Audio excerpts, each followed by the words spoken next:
아브라함이 여호와의 말씀을 따라갔고 롯도 그와 함께 갔으며 아브라함이 하란을 떠날 때에 아브라함이 그의 아내 사레와 조카 롯과 하란에서 모은 모든 소유와 얻은 사람들을 이끌고 가나안 땅으로 가려고 떠나서 마침내 가나안 땅에 들어갔더라. 아브라함이 그 땅을 지나 세겜 땅 모래 상수리 나무에 이르니 그때에 가나안 사람이 그 땅에 여호와께서 아브라함에게 나타나 이르시되 내가 이 땅을 내 자손에게 주리라 하신지라.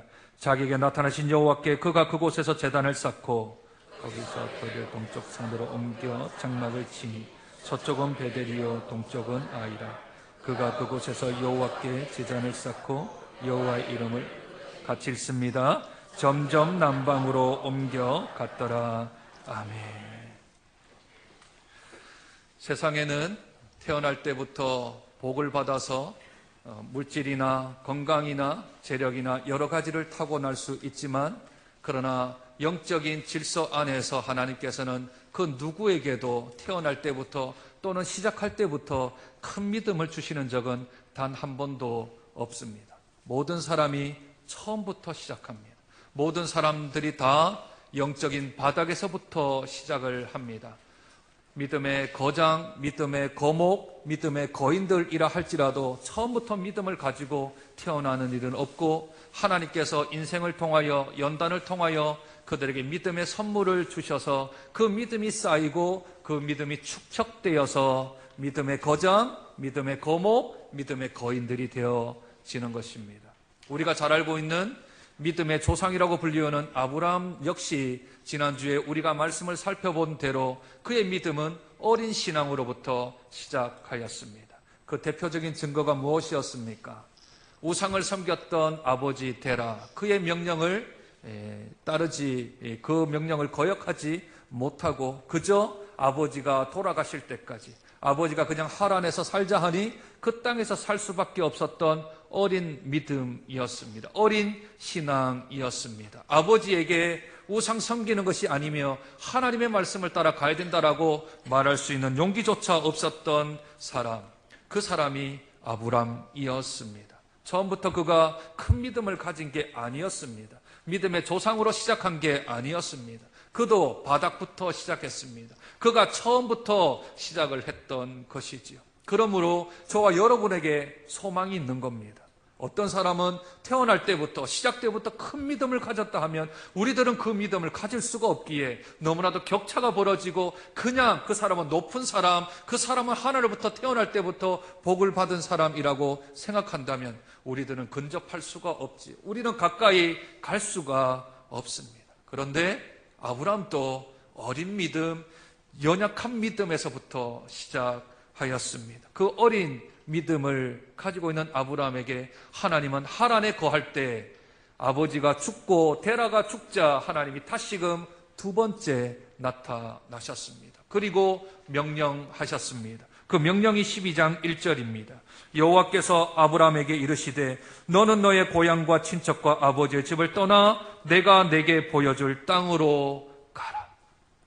메소포타미아 갈대아 우르에서는 내 고향과 친척집을 떠나라 하였지만 이제 데라가 죽었으니, 이제 너의 아비가 죽었으니, 이제는 네가 이전에는 고향과 친척집을 떠났지만 지금 이제 아버지의 곁을 떠나야 한다. 아버지의 그늘 아래 있었지만 이제는 그것을 떠나 내가 내게 보여줄 땅으로 가야 한다. 오늘 여기에서 아주 중요한 표현이 보여줄 땅입니다. 보여줄 땅은 아브라함의 이야기가 계속 진행되면서 반복되어지는 그러한 단어입니다. 보는 땅이요. 자기가 보는 땅. 하나님이 이후에도 눈을 들어 땅을 보라 하는 이야기들로 아브라함의 이야기는 계속 진행되어집니다. 그래서 내가 내게 보여줄 땅으로 가라 명령하십니다. 이 명령에 바로 순종을 했을까요? 그렇지 않습니다. 오늘 본문은 2절과 3절을 덧붙이며 아브라함이 영적으로 어린 믿음이고 어린 신앙이고 어린 순종이었다는 것을 오늘 증명하듯이 보여줍니다. 하나님께서 그냥 명령하시고 아브라함이 말씀을 쫓아가지 않습니다. 그 정도로 명령에 따를 만한 믿음이 되는 사람이 아닙니다. 어리기에 어떤 조건을 제시해야 합니다. 어떻게 네가 이 말을 순종하면, 이 말씀을 따라가면 너에게 내가 어떻게 해줄게 라고 하는 것이지요. 장성한 분량의 사람은 그렇게 하지 않습니다. 22장에 가면 내가 내게 지시할 산으로 가라 하니 두 말 않고 아브라함이 떠나지요. 그것은 믿음의 장성한 분량에 이르를 때 그렇습니다. 그러나 아브라함은 지금 그 정도의 믿음이 아닙니다. 뭔가를 붙여줘야 해요. 예를 들면 이런 겁니다. 얘야, 이번에 시험 잘 쳐라? 그러면 철이든 아이들은 그냥 나를 위해서 해주시는구나 하고 그 말을 잘 듣고 공부 열심히 해서 시험을 잘 칠 터이지만, 초등학생 아이에게 시험 잘 쳐라 하면 그냥 그것으로 안 되잖아요. 뭔가를 붙여야 되죠. 핸드폰 사줄게 라든지 자전거 사줄게, 또는 네가 원하는 거 하나 사줄게. 그렇게 뭔가 붙여야 시험보다는 더 나에게 주어질 것을 생각하고 열심히 공부하고 그것을 이루면 아빠, 엄마, 내가 이렇게 성적 받아왔으니까 이거 해주세요라고 하지 않습니다. 이게 어린아이들 아닙니까? 철이 들지 아니하는 어린아이 아닙니까? 그래서 하나님께서 아브라함을 너무 잘 아십니다. 아브라함의 지금 믿음이 어느 정도인지 너무나도 잘 아세요. 그런 하나님께서 아비가 죽을 때까지 기다려준 하나님, 인내하시며 참고 기다리시는 하나님, 그 하나님께서 아브라함의 그 어린 신앙을 알고 세 가지의 조건을 제시하십니다. 그 첫 번째가 2절 상반절입니다. 내가 너로 큰 민족을 이루고 내게 복을 주어. 우리나라 성경이 조금 잘못 이렇게 앞뒤가 기록되어져 있어요. 이것을 조금 더 정확하게 번역을 하면 내가 복을 주어 너로 큰 민족을 이루게 하겠다라고 하여 복을 준다는 말이 앞으로 좀 와야 해요. 하나님이 복 줄게 이러는 거예요. 복 줄게. 그 복은 뭐라고요? 너로 큰 민족을 이루겠다. 큰 민족을 이루는 것이 왜 복입니까? 고대 근동 아시아에서는 자기의 집 식구가 많으면, 아들 수가 많으면 그게 국력입니다. 그게 힘입니다. 그게 권력입니다. 그게 재산입니다. 이웃과 싸울 때도, 땅을 차지할 때도 아들들이 많고 자녀들이 많은 것, 그것 자체가 고대에서는 복으로 생각을 했지요. 그래서 하나님께서 첫 번째 주신 약속이 너로 인하여 큰 민족을 이루어 주겠다, 복을 줄게 라고 합니다. 왜 그렇죠? 지금 사례가 임신하지 못하고 있습니다. 아직 자녀가 없어요. 나이가 75세인데 아직 자녀가 없어요. 그랬더니 하나님께서 제일 첫 번째 주신 복은 너로 말미암아 큰 민족을 이루겠다. 두 번째 이름은요, 내가 너에게 복을 주어서 네 이름이 창대하게 하겠다. 창대하게 하겠다. 이름을 창대하게 하겠다라는 것이 왜 복이냐 하면, 고대 사람들에게 있어서 자기의 명예는 곧 자기의 생명과 같습니다. 그래서 11장에 보면 바벨탑을 짓는 사람들이 뭐라 그럽니까? 우리가 탑을 쌓아 하늘에 닿게 하여서 우리의 이름을 내자 그러잖아요. 자기 이름을 내어주고 싶은 거죠. 자기 이름이 다른 사람들한테 회자되는 것을 명예로 생각했고 그에게는 생명으로 생각을 했던 시기입니다. 지금도 그렇지 않습니까? 사람들에게 명예욕은 누구에게나 있는 것 아니겠습니까? 제가 고등학교 2학년 때예요. 어떤 일로 인해서 매일신문에 제 사진이 하나 나고 기사가 하나 난 게 있어요. 믿으실지 모르겠지만 그 기사가 좀 크게 났어요. 한 거의 손바닥만하게 신문에 기사가 제 사진이 나오고 기사가 났어요. 그 대구 매일신문이라는 건데, 집에 분명히 신문이 있었는데 신문이 없어진 거예요. 알고 봤더니 저희 어머니가 그것을 오려서 동네방네 들고 다니시고, 동네방네 얘 보이지, 얘가 우리 아들이라고, 신문에 났다고, 유명하게 됐지, 얘가 우리 아들이라고. 그러더니 장사하는 그 시장에다가 붙여 놓으신 거예요. 그리고 손님들 오시면 누가 묻지 않는데 얘 누군지 알아요? 물어요. 누가 알아 그걸? 그런데 손님이 묻기도 전에 얘가 우리 아들입니다. 신문에 났어요. 여러분들은 TV 나오면 텔레비전에 내가 나왔으면 정말 좋겠네, 뭐 그런 마음 안 드십니까? 누구 TV 나왔다 하면, 누가 어느 프로에 나왔다면 얼마나 우리의 마음이 흐뭇해집니까? 동서고금을 막론하고 이름이 유명해지는 건 누구에게나 복 아니겠습니까? 그래서 하나님께서 네 이름을 창대하게 하겠다. 내가 너에게 복을 주어서 네 자체가 복인데 그 이름이 들리는 곳곳마다 복이 있겠다. 두 번째 약속을 주십니다. 세 번째는요, 내가 너와 함께 하겠다라는 겁니다. 내가 너와 함께 하겠다. 그 말을 조금 늘려서 너에게 축복하는 자에게는 내가 복을 주고 너를 저주하는 자에게는 내가 저주를 주겠다. 이 말은 내가 너와 함께 하겠다라는 겁니다. 하나님께서 아브라함과 함께 하시겠다 약속을 하신 것이죠. 이 세 가지의 조건을 붙였더니 오늘 4절에 보니까 아브라함이 어떻게 해요? 이에 아브라함이 앞에 게 있었기 때문에, 이 조건이 있었기 때문에 이에 아브라함이 여호와의 말씀을 따라갔다, 그렇게 말합니다. 마치 초등학생처럼, 마치 유치원생처럼, 마치 그가 그런 조건을 붙여주니 이에 하나님의 말씀을 따라갔다 합니다.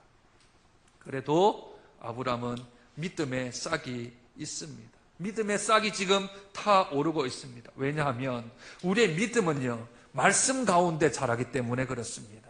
우리의 믿음은 말씀으로 따라가다 보면 처음에는 연약하고 처음에는 시작이지만 조금 지나면 조금씩 자라고 조금씩 성장합니다. 로마서 10장 10절은 이렇게 우리에게 말씀해요. 믿음은 들음에서 나며 들음은 그리스도의 말씀으로 말미암나니라. 하나님의 말씀을 따라가면, 하나님의 말씀을 들으면, 하나님의 말씀이 그 마음속에 새겨지면 나도 모르게 믿음이라는 것이 우리에게 생기고, 그 믿음으로 인하여서 우리들은 성장하고 성숙할 뿐만 아니라 주님이 무엇을 원하시는지, 주님이 어떤 생각을 하시는지, 주님이 우리에게 어떤 기대를 가지고 계시는지 하나님의 뜻을 발견하여 우리가 더 하나님을 닮아가고 하나님을 본받게 되어지고 우리가 예수의 모습으로 변화되어져 가는 삶, 그것을 거룩이라고도 말하고 그것을 성화라고도 말을 하지. 첫 출발점은 하나님께서 아브라함의 상태를 너무 잘 아시는 하나님이 그냥 명령하면 따르지 않을 것 같아서 그에게 조건 세 가지를 붙여줍니다. 그랬더니 이에 아브라함이 이제 일어나 그가 짐을 챙기고 모든 소유를 다 챙겨서 하나님의 말씀 붙들고 한 발짝 한 족적 나아갑니다. 5절 보시지요. 아브라함이 그의 아내 사레와 조카 롯과 하란에서 모은 모든 소유와 얻은 사람들을 이끌고 가나안 땅으로 가려고 떠나서 마침내 가나안 땅에 들어갔더라. 가나안 땅으로 가는 걸 알았어요? 몰랐어요? 알았어요. 하나님이 알려주셨어요. 그래서 가나안 땅으로 가고자 하더니 마침내 가나안 땅에 들어갔다. 하나님은 아브라함의 상태를 너무 잘 아시고 그에게 모르는 곳, 그냥 아무렇게나 가는 것이 아니라 가나안 땅을 딱 보여주셨고 그 땅으로 가라고 하나님은 말씀하셨으며 그 말씀대로 아브라함은 준행했습니다. 저와 여러분에게 한번 적용을 한번 시켜볼까요? 우리 가운데는 믿음이 장성한 분량에 이른 분들도 계실 것입니다. 우리 가운데는 믿음이 성장하고 성숙하고 진보하는 자리에 있는 분도 계실 것입니다. 그러나 어린 믿음도 있을 것입니다. 아브라함이 했던 것처럼 어린 순종이 따라오는 사람도 있겠지요. 그러면 그 어린 사람들에게는 하나님께서 이렇게 말씀하십니다. 내가 너를 잘 안다. 너의 지금 상태를 내가 잘 안다. 그러므로 내가 너희에게 복을 줄 거다 하십니다. 복을 줄 거다. 그 복을 주는데 그 복을 주는 게요, 그냥 돈 주겠다, 승진하겠다, 또는 좋은 집으로 이사 가겠다, 그런 복이 아니라 오늘 아브라함에게 주신 이 세 가지의 복이 어린 믿음을 가지고 있는 신앙, 또 하나님 앞에 살려고 부단히 애쓰고 노력하는 이들에게 주시는 그 복을 우리에게도 똑같이 주실 수가 있습니다. 첫 번째 복이 뭐라고요? 너에게 복을 줘서 큰 민족을 이루겠다. 아이고, 저에게는 자녀가 없어요. 아이고, 저는 자식이 하나밖에 없어요. 그건 너무 구약적 생각입니다. 구약에서 자녀는 육신의 자녀를 말합니다. 내 몸에서 태어난 자녀를 말합니다. 그러나 신약에서의 자녀는 복음의 자녀를 말합니다.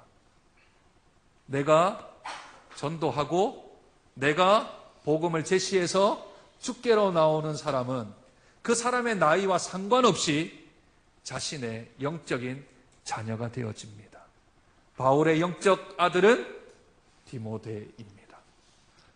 베드로의 영적 아들은 요한 마가가 영적 아들입니다.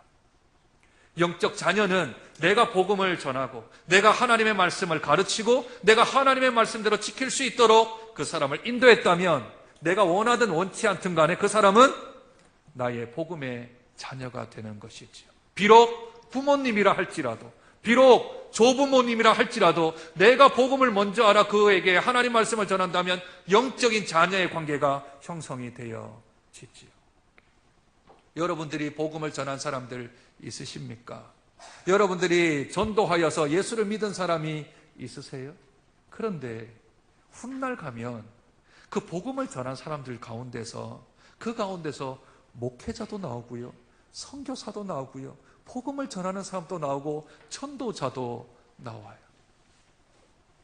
제가 고등학교 때 전도를 한 친구가 있습니다. 그 친구 아버지가 간암 말기로 죽을 뻔했다가 하나님의 은혜로 다시 살아났습니다. 아주 철저한 불교 신자 가정이었습니다. 그런데 그 아버지가 죽을 병에서 살아나 하나님을 만나게 되자 그 은혜가 너무 감격하여서 대구 동성로라는 아주 번화가에 있는 도로가 있어요. 거기에 나가서 매일 저 복음을 전하는 겁니다. 예수 믿어야 한다고, 예수님이 생명이라고, 예수 그리스도로 인하여서 하나님께서 이 땅에 우리에게 사랑을 부어주셨다고, 자기가 다시 살아난 것에 대한 감동과 감격이 끊이지 않아서 매일매일 나가 복음을 전했습니다. 그렇게 복음을 전하다 보니까 내가 이렇게 살아서는 안 되겠다 해서 나이가 50이 넘은 상태에서 신학교를 가셨고 목회자가 되셨습니다. 목사가 된 이후에는 더 열정적으로 복음을 전해서 그분이 전도지만 드린 게 15만 개를 전도지를 줬대요. 15만 개예요. 그리고 그 사람을 통하여서 예수 믿었던 사람들만 170명가량이 됐다 합니다. 자기에게 연락 온 사람들만. 그래서 좀 시간이 지난 후에 저한테 그 친구가 이메일이 한번 온 거예요. 멀리 살기 때문에 만나지는 못했는데 이메일을 보낸 그 이메일의 내용이 이런 것이었습니다. 네가 나에게 복음을 전해 주었기에 내가 아버지에게 복음을 전했고 아버지는 또 다른 이에게 복음을 전해서 너는 우리 가정의 영적 아버지다. 친구가 나보고 아버지라 하니까 이 순간 이게 조금 당황스럽지만 이것이 하나님의 뜻이라면, 그래서 내가 한 거는 아무것도 없고 너 그냥 교회만 데려가게 한 것뿐인데 나는 한 게 아무것도 없다라고 말했을 뿐인데 그 친구는 제가 영적 아버지다라고 말을 하는 것이지요. 그래서 창세기 12장 1절에 2절에 있는 그 축복이 너를 통해서 우리 가정에 흘러왔다 하며 네가 우리 가정을 살리고 많은 추구하는 일을 살리는 우리 기둥이 되었고 큰 민족을 이루게 했다라고 말을 하는 거예요. 아, 이게 영적인 원리구나. 이 축복이 아브라함에게만 있는 것이 아니라 지금 복음을 전하는 우리들에게도, 우리가 복음을 전하고 전도하여 주를 믿게 되었다면 그로 인하여서 계속하여 그 복음이 퍼져나가면 우리가 큰 민족을 이룰 수가 있겠구나 하는 생각을 하게 되었습니다. 뿐만 아니라 우리를 통하여 이름을 남기겠다 하는 것은 그 이름 가운데 가장 중요한 이름이 무엇일까요? 우리 이름을 남기는 것 중에 가장 큰 이름이 무엇일까요? 그것은 바로 영원히 지워지지 아니하는 책에 우리의 이름이 기록된다면 그것만큼 더 영광스러운 일이 있을까요? 우리의 이름이 창대하게 될 터인데 영원토록 지워지지 않는 책에, 그 책에 우리의 이름이 기록된다면, 하늘나라에 있는, 하나님 나라에 있는 생명책에 우리 이름이 기록되어졌다면 이 사람은 하나님의 자녀다, 이 사람은 하나님의 아들이다 딸이다 칭함을 받으며 그 이름이 창대하게 되는 것, 이 사람은 죽을 사람이 아니라 영원토록 살아갈 사람이다라고 말한다면, 그렇다면 그 이름이 창대한 이름이 아닐까요? 복음을 전하고 주의 뜻대로 일평생을 살아 믿음의 사람이 되어서 이 아브라함이 5,000년이 지난 이때까지도 그 이름이 회자되는 것처럼 우리 장정교회 안에서 우리의 이름들이 회자되어지고 또한 우리 가정 속에서 우리 이름들이 회자되어지며 하나님 앞에서 충성하였다, 하나님께 사랑을 받았다는 사람으로 자리매김을 한다면 그만큼 영광스러운 이름이 어디 있겠습니까? 뿐만 아니라 마지막 세 번째 약속이 무엇이었습니까? 너를 축복하는 자에게 하나님이 축복하고 너를 저주하는 자에게 하나님이 저주하겠다 하는 것, 임마누엘 축복이 우리에게 있음을 우리들은 알고 있습니다. 예수께서 말씀하시길 세상 끝날까지 내가 너희와 항상 함께 있으리라 하셨습니다. 그 축복이 우리에게도 있는 거죠. 저와 여러분에게도 하나님이 함께하여 주시는 것, 그리하여서 우리가 만나는 사람들에게 복의 근원이 되어지고 복의 유통자가 되어지고 복을 전하는 채널이 되어지는 것을 하나님이 우리와 함께 하심으로, 하나님이 우리와 동행하심으로 우리에게 하나님의 그 복이 있는 줄로 믿습니다. 그렇다면 우리가 뭘 해야 된다고요? 이에 말씀을 쫓아 따라가야지. 이에 아브라함이 말씀을 쫓아간 것처럼 우리들도 하나님께서 그 약속을 주셨으므로, 하나님이 우리에게 말씀을 주셨으므로 그 말씀을 쫓아 살아가면 우리의 믿음이 성장할 것입니다. 우리의 신앙이 성장할 것입니다. 우리의 삶의 자리에까지 예배로 하나님 앞에 올려드릴 수 있게 되는 줄로 믿습니다. 그래서 말씀을 따라 갔더니 하나님이 뭐라고 약속하셨냐 하면 다시금 말씀하시는데, 오늘 본문 7절에 여호와께서 아브라함에게 나타나 이르시되 내가 이 땅을, 어떤 땅이요? 아까 보여주겠다고 했던 약속의 그 땅, 이 땅을 내 자손에게 주리라. 하나님이 최초로 아브라함에게 땅과 자손을 연결시켰습니다. 땅도 주시고 그 땅 위에 네 자손이 이 땅에서 살 거라는 첫 번째 약속이 오늘 본문 7절에 등장을 합니다. 그런데 이 땅이라고 하는 것은 6절을 받기에 세겜 땅 정도밖에는 되지 않습니다. 지금은 작은 땅을 하나님이 보여주고 계십니다. 그런데 하나님께서 점차 넓혀 나갈 것입니다. 지금은 네 후손이라고 말하지만, 그래서 아브라함은 착각했습니다. 자기는 자식이 없기에 나의 후손은 롯이겠거니 생각하기도 하고, 조금 지나면 키웠던 종 엘리에셀이겠거니 생각하기도 하고, 사라가 경수가 끊어졌기에 이제는 내가 다시 다른 아내를 맞이해야 되겠구나 생각하기도 하고, 하나님이 정확하게 사라라는 말을 하지 않았기에 그는 계속하여 두문불출하며 하나님의 뜻을 잘 발견하지 못하고 그냥 그대로 자기 인간적인 생각대로 살아갔던 아브라함이지요. 그럼에도 불구하고 땅과 후손에 대한 약속을 하나님이 주셨습니다. 그 약속을 붙들고 아브라함은 기분이 좋아서 하나님 앞에 예배를 드립니다. 그 자리에서 예배를 드리지요. 7절 하반절, 자기에게 나타나신 여호와께 그가 그곳에서 제단을 쌓습니다. 예배를 드렸다는 것이 너무 기쁘고 감사해서 땅 주시겠다 하고 후손 주시겠다 하니까 나빠할 사람 누가 있겠습니까? 그 자리에서 예배를 드렸습니다. 그런데 하나님이 이 땅, 세겜 땅을 주겠다 했는데 그 땅에서 또 조금 옮겨가요. 옮겨갔더니 한 곳에서 더 예배를 드리는데 서쪽은 베델이요, 동쪽은 아이라. 아이라고 하는 것은 세상을 대표하는 곳입니다. 그러나 베델은 하나님의 집이라는 뜻이지요.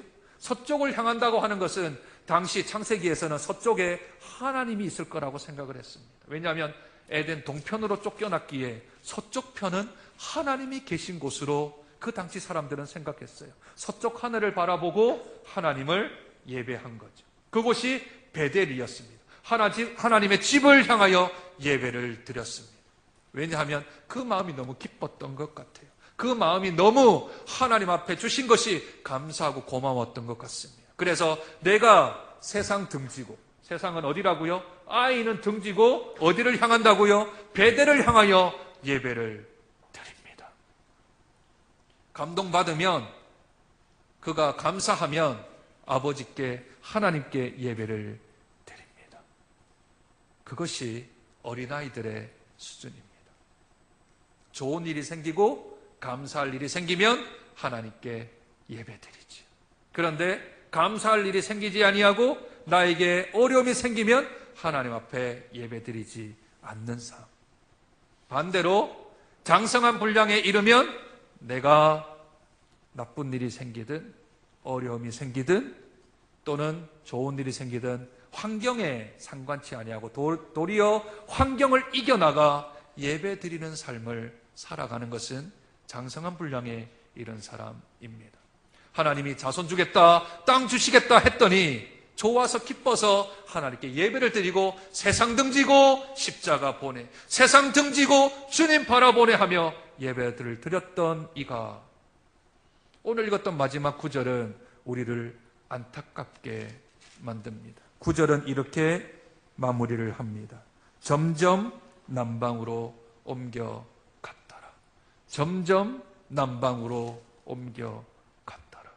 하나님이 이 땅 주시겠다 하는 땅은 세겜 땅입니다. 세겜이 어딘지 잘 모르시죠? 우리가 위치적으로 보면 사마리아 땅에 있는 데가 세겜입니다. 그러니까 중부 지역에 있는 것이지요. 하나님이 세겜 땅을 너에게 주겠다 했습니다. 이 세겜 땅은 언약이 세워져 있는 땅입니다. 하나님께서 축복과 저주의 산 사이에서 세겜에서 언약을 맺고 내가 너희에게 약속하는 땅이 세겜 땅입니다. 하나님이 이 땅을 너희에게 주겠다 했는데 아브라함은 점점 길을 떠나 남방으로 내려갑니다. 왜 남방으로 내려갈까요? 이 땅을 주겠다 했는데 와보니까 사막인 거죠. 와보니까 살 길이 막막한 거죠. 와보니까 약속의 땅, 지시하신 땅, 내가 내게 보여줄 땅이라고 했는데 인간의 눈으로 볼 때는 너무 열악한 상황에 놓여 있는 것이 가나안 땅이었습니다.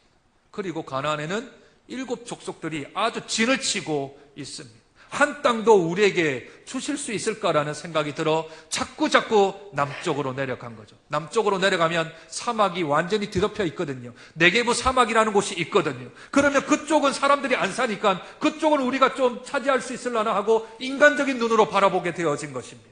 그래서 자꾸 남쪽으로 내려와요. 북쪽은 풍요로운 땅들이 있는데 그 땅들은 사람들이 다 차지하고 있으니까 하나님이 이 땅이라고 얘기했는데 하나님이 사마리아 땅, 세겜 땅이라고 얘기했는데도 불구하고 인간적인 눈이 자꾸 들어오는 거예요. 인간적인 타입이 자꾸 들어오는 거죠. 그러니 자꾸 남쪽으로 내려오게 된 겁니다. 결국 10절에 뭐라 말합니까? 그 땅에 기근이 들었으므로 아브라함이 애굽에 거류하려고 그리로 내려갔으니 이는 그 땅에 기근이 심하였음이라. 10절에 그 땅이라는 말을 2번이나 반복을 하지요. 그 땅에 기근이 들었댔습니다. 그 땅에 기근이 들어서 아브라함이 그 땅을 버리고 애굽으로 내려가 거기서 살려고 내려갔습니다. 조금 전에 하나님께 기뻐 예배드렸던 사람이 조금 전에 하나님의 음성을 듣고 하나님 앞에 내가 세상 등지고 십자가 보겠습니다. 내가 세상 등지고 주님 바라보겠습니다 하며 제단을 쌓았던 아브라함이 인간적인 눈으로 돌려지자 그는 남방으로 내려갔으며 결국 남방의 끝인 이집트 애굽까지 내려간 거죠. 왜냐하면 애굽에는 나일강이라는 게 있거든요. 1년 내내 물이 있는 땅입니다. 1년 내내 농사를 지을 수 있는 땅입니다. 그 땅으로 내려간 거죠. 내가 내게 지시하실 땅 다 뒤로 하고 그 약속 다 변개해버리고 일단 먹고 살아야지. 일단 기근이 왔으니까 뭐 살아야 뭘 약속을 이루든 후손을 이룰 거 아닙니까? 하나님은 이 땅이라 하셨지만 제가 보기에는 저 땅입니다. 그 땅을 내려놓고 애굽으로 내려가는 아브라함입니다. 하나님께서는 이런 아브라함도 다 받아들이십니다. 단 한 번도 아브라함에게 책망을 하거나 아브라함에게 그것에 대하여서 지시하지 아니하십니다. 하나님은 아브라함의 지금 영적인 상태가 어떤지를 누구보다도 잘 아십니다.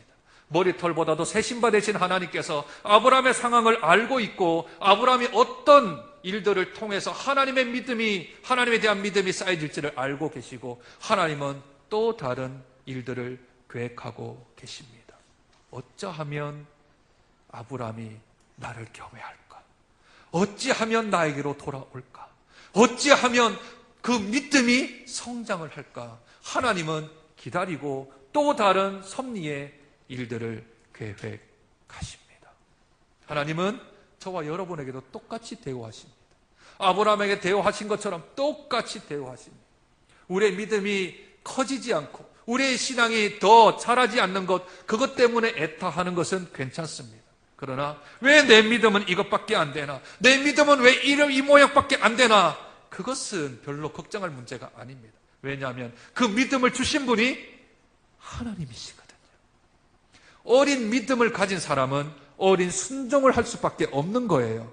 어린 믿음을 가지고 있는데 큰 순종을 하려고 하면 가랭이가 짖어져요.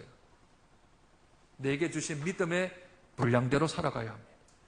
내 안에 있는 믿음의 양만큼 내가 순종을 하는 것이지, 믿음이 어린데 큰 순종을 하면 그것 자체가 나와는 맞지 않기에 그로 인하여 더 넘어지게 되어지고 더 힘들어지는 거죠.